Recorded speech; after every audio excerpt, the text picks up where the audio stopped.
প্রেক্ষিতে ৪৬তম বিসিএস পরীক্ষা আপাতত স্থগিত করা হয়েছে।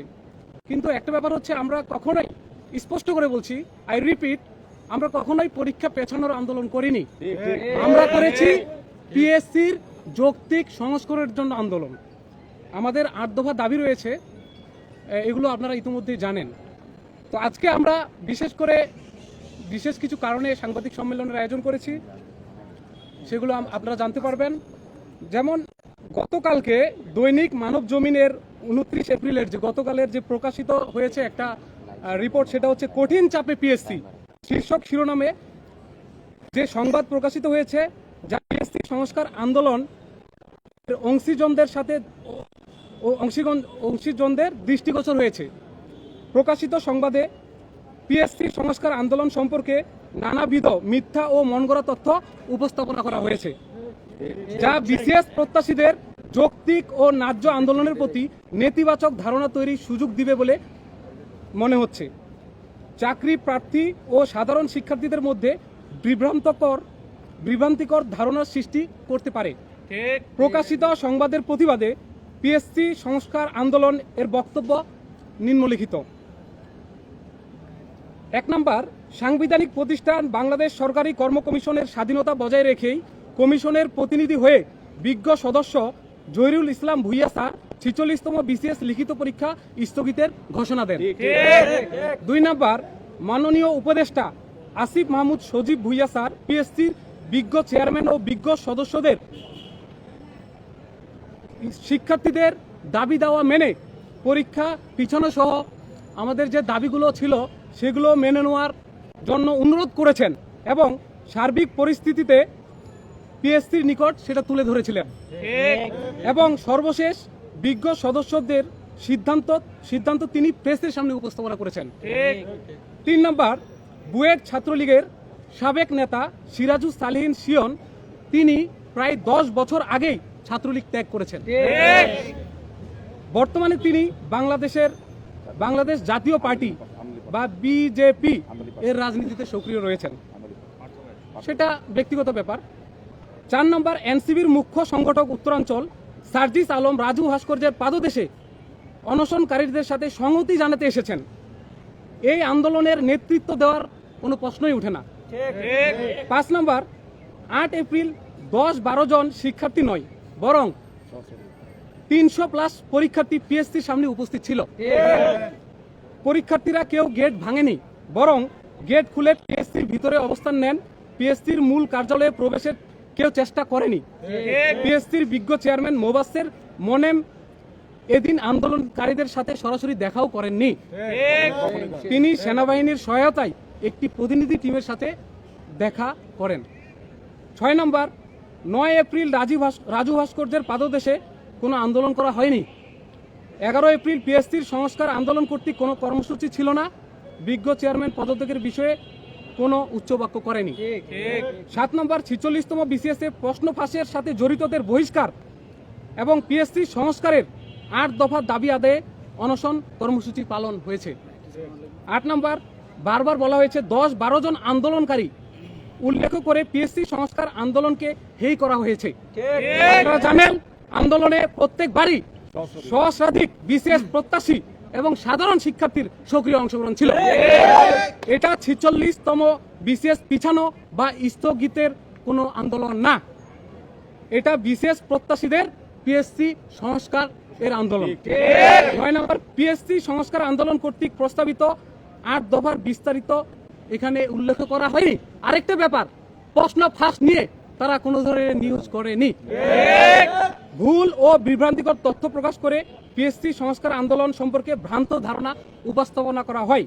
এমত অবস্থায় সঠিক ও বিস্তারিত তথ্য দিয়ে প্রতিবেদনটি সংশোধনের জন্য সংবাদপত্র কর্তৃপক্ষের নিকট অনুরোধ করা হচ্ছে। ধন্যবাদ।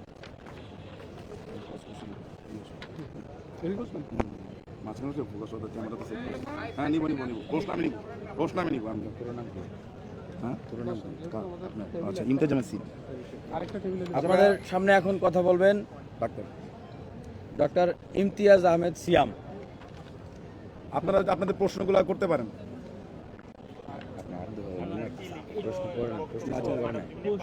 আচ্ছা, আপনারা যদি আমাদের 8 দফাটা যেটা নিয়ে আমরা আসলে এখন সামনে এগোচ্ছি, যদি এটা আবার একটু আমাদের কাছে শুনতে চান তাহলে আমরা এটা আবার বলতে পারি, এখানে যদি অনেক আচ্ছা আচ্ছা আচ্ছা আচ্ছা তো সেই ক্ষেত্রে তাহলে আপনারা যদি 8 দফা সম্পর্কে সবাই অবহিত হয়ে থাকেন, আমাদের এখানে অল্প কিছু পরিমার্জন করা হয়েছে 8 দফায়, অল্প মানে খুব স্লাইড কিছু পরিবর্তন আসছে।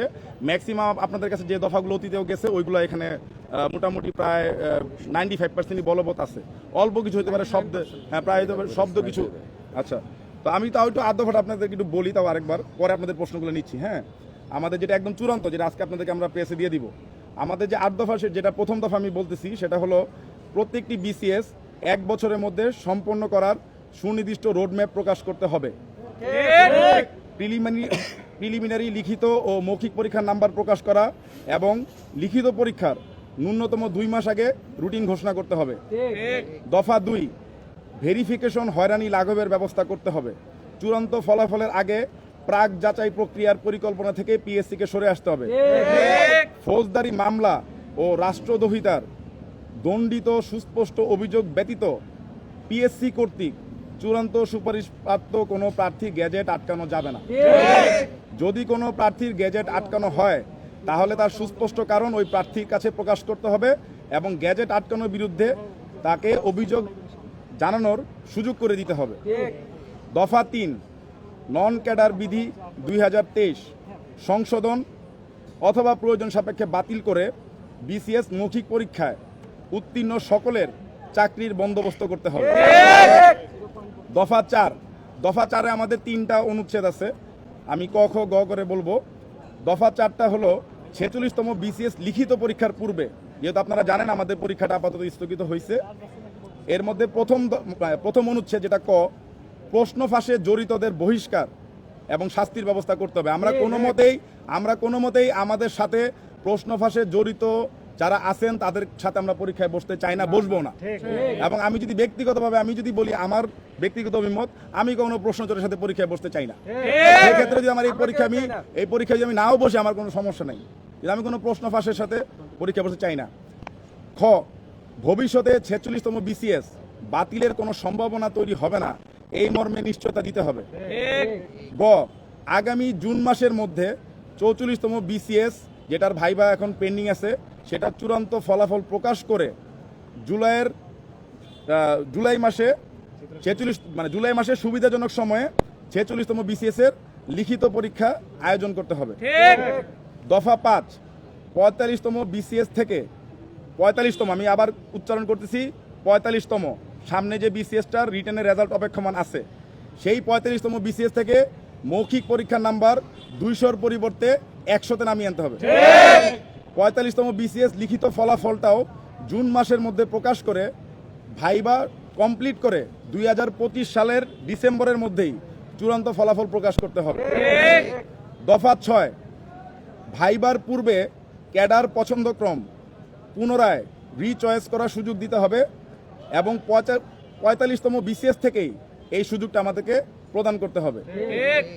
দফা 7, বিসিএস এর জট নিরসনে দ্রুত অধ্যাদেশ জারি করে অস্থায়ীভাবে কমিশনের বিজ্ঞ সদস্য সংখ্যার সীমা 25 থেকে 30 জনে উন্নীতকরণের প্রস্তাব আমরা করতেছি। এবং সর্বশেষ দফা 8, লিখিত খাতার মূল্যায়নে গতিময়তা, নিরাপত্তা ও নিরপেক্ষতা আনয়নে কমিশনে বসে পরীক্ষকদের খাতা দেখার ব্যবস্থা করলে আমাদের জন্য সবচেয়ে বেটার হয়। এখন আপনারা আপনাদের প্রশ্নগুলো একটু করতে পারেন।